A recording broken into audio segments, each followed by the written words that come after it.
Boa noite.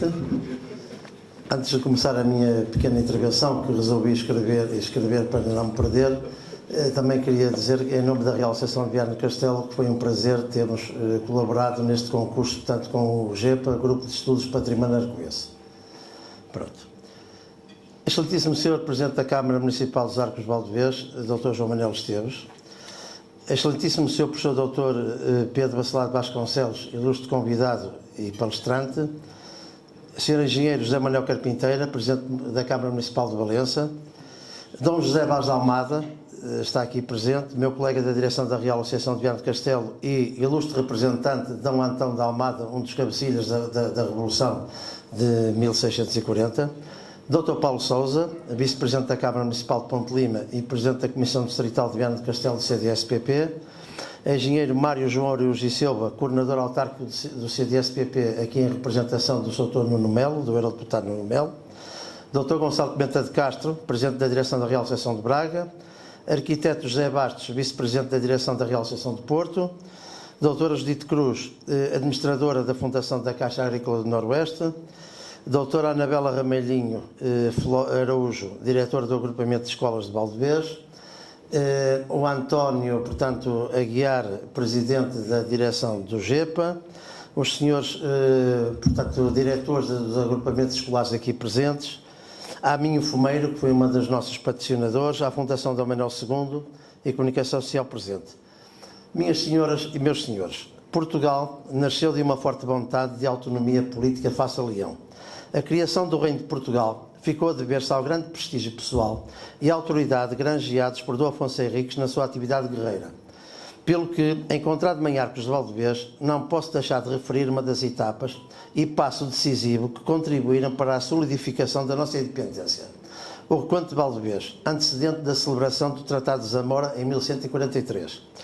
A importância do Reconto de Valdevez para a formação de Portugal foi, pois, o tema escolhido pela Real Associação e pelo GEPA para os concursos escolares, cujos alunos premiados estão hoje aqui presentes. Após a vitória da Batalha de Ourique, em 1139, Dom Afonso Henriques rompeu o Tratado de Paz com Toi e invadiu a Galiza.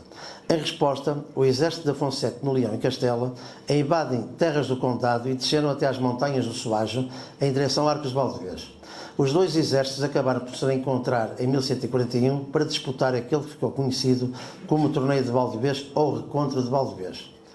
No Recontro ou Bafordo de Valdevez, saem vencedores os cavaleiros do Afonso Henriques, que aproveita as boas graças da Igreja e, por intermédio do arcebispo de Braga, Dom João Peculiar, faz com que o Papa Inocêncio II aceite a sua vassalagem contra o pagamento de um censo de 4 onças de ouro por ano. Assim nasceu Portugal. No entanto, ao longo dos séculos, a independência de Portugal foi ameaçada algumas vezes. Estamos hoje aqui presentes para comemorar a restauração da independência de Portugal, que ocorreu no dia 1 de dezembro de 1640. Já nos tempos da monarquia constitucional, o 1º de dezembro, ou dia da restauração, era entusiasticamente comemorado em Portugal e assim continuou após a implantação da República. Na noite de 30 de novembro de 1640, um grupo de intrépidos e arrojados portugueses reuniu-se no Palácio Dom Antão de Almada, em Lisboa, para ultimar os preparativos da revolta que iriam realizar no dia seguinte, no sentido de libertarem o Reino de Portugal do jugo de uma dinastia estrangeira e usurpadora dos legítimos direitos da Casa de Bragança. A vitória alcançada no dia 1 de dezembro de 1640 veio finalmente permitir que a Portugal fosse devolvido à sua plena independência de nação livre e soberana. É, pois, uma das datas mais significativas da nossa história e fundamental para todos os portugueses, sejam eles monárquicos ou republicanos, que importa evocar, numa época em que a nossa soberania é constantemente ameaçada.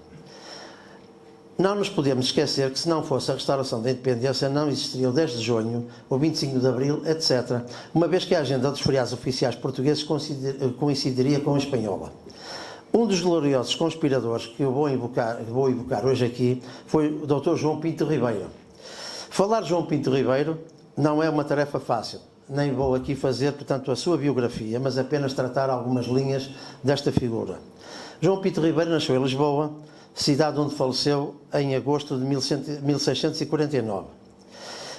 Os seus pais eram naturais do concelho de Amarante e da Lixa, é a sua mãe da Lixa. Matriculou-se na Universidade de Coimbra, onde estudou desde 1607 até 1612, tendo tomado o grau de bacharel em Direito Canónico. Por carta régia de Filipe III de Espanha, foi nomeado juiz de fora em Ponte Lima pelo período de 3 anos. De acordo com as disposições em vigor, quando foi nomeado para juiz de fora em Ponte Lima, redigiu, em 9 de agosto de 1627, uma declaração de rendimentos, retificando a declaração anterior, feita a quando da sua nomeação para juiz de fora em Pinhel. Foi em Ponte Lima que terá redigido o seu primeiro escrito, o Discurso sobre os fidalgos e soldados portugueses não militares em conquistas alheias, obra publicada em Lisboa em 1632 e na qual critica o governo filipino por encorajar a troco de promessas e dinheiro os fidalgos e soldados portugueses para guerras no estrangeiro que nada tinham a ver com o nosso país, designadamente a guerra entre a Espanha e a França, e que originavam o enfraquecimento das defesas portuguesas, sobretudo na Índia, onde os holandeses comercialmente começavam a penetrar. Filipe IV, quando teve conhecimento deste escrito, para além de querer saber quem era o autor, ordena que o desembargo do Paço impeça daqui por diante a publicação de textos de natureza análoga, sem a sua prévia aprovação. Em virtude desta publicação, João Pinto Ribeiro é demitido por despacho régio das suas funções. Entretanto, passa a ser representante da Casa de Bragança em Lisboa e seu agente em Madrid, cargo que vai fazer dele um importante mensageiro entre o Duque de Bragança e os conjurados. Foi João Pinto Ribeiro que, em Vila Viçosa, convenceu o Duque de Bragança a aderir à revolta, após o que foi mandatado com plenos poderes para o avanço da conjura. Defensor da tese do duplo contrato e do consequente direito de resistência e da soberania popular, propagando que a monarquia vale por virtude própria, independentemente da figura que a encarna, uma vez que só os portugueses reunidos em cortes podem conceder legitimidade suprema ao poder real, logo o juramento do rei terá de ser legitimado pelo juramento de fidelidade dos 3 Estados. Desta forma, João Pinto Ribeiro opõe-se à teoria da origem divina do poder real, pois os reis recebem o poder do povo para governarem bem e corretamente em seu nome. As Cortes, reunidas logo em Lamego em 1641, consagraram este tipo de doutrinas, segundo as quais, quando um rei se fizesse indigno ou tirânico, exercendo um poder ilegítimo, os povos podiam eximir-se da sua sujeição, já que o poder exercido pelos reis resultava de, inicialmente, os povos lhe o haverem transferido para os governar. Afinal, segundo escreveram na Usurpação, Retenção e Restauração de Portugal, estava nos povos a eleição e criação dos seus reis, e nela contratam com eles como administrarem sua conservação e a utilidade dos reinos. Ao comemorarmos esta data, 382 anos após, não podemos esquecer que a ocupação espanhola permanece ainda em território nacional, uma vez que Olivença, concelho português do extinto distrito de Porto Alegre, foi há 221 anos anexado à Espanha por Manuel Godoy, ao comando das tropas espanholas na sequência daquela que ficou conhecida como a Guerra das Laranjas. E a 14 de agosto de 1805 era lavrada a última ata da Câmara de Olivença em língua portuguesa. Desde o Congresso de Viena, que decorreu em 1814 e 1815, Portugal continua à espera do cumprimento da resolução que obriga o Estado espanhol a devolver este território a Portugal. Com que moralidade reclama à Espanha o território de Gibraltar aos britânicos quando nega esse direito a Olivença? É que Gibraltar foi reconquistado aos mouros em 1462 por Castela e este território foi cedido à Inglaterra em 1713 pelo Tratado de Utrecht. E este tratado permanece válido à luz do direito internacional, enquanto a Olivença foi ocupada pela força. Além disso, Gibraltar esteve na dependência de Espanha cerca de 250 anos e já está sob a administração inglesa há 303, e Olivença era portuguesa desde tempos imemoriais por mais de 500 anos. Neste território foi durante muitas décadas a cultura portuguesa alvo de repressão e violência, designadamente em 1840 com a proibição do uso da língua portuguesa, incluindo nas igrejas.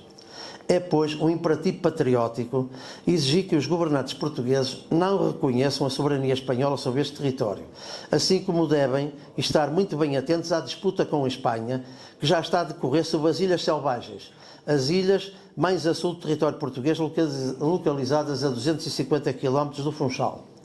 A finalizar, um apelo.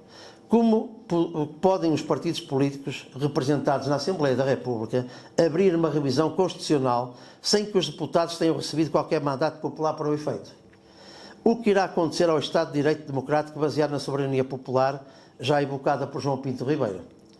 Porque é que os partidos que concorreram às eleições a 30 de janeiro não disseram aos portugueses que iam propor uma revisão constitucional? Que iam propor restrições, designadamente no campo dos direitos, liberdades e garantias? Não me recordo de uma revisão constitucional como esta, feita por uma oligarquia. Viva Portugal! Viva.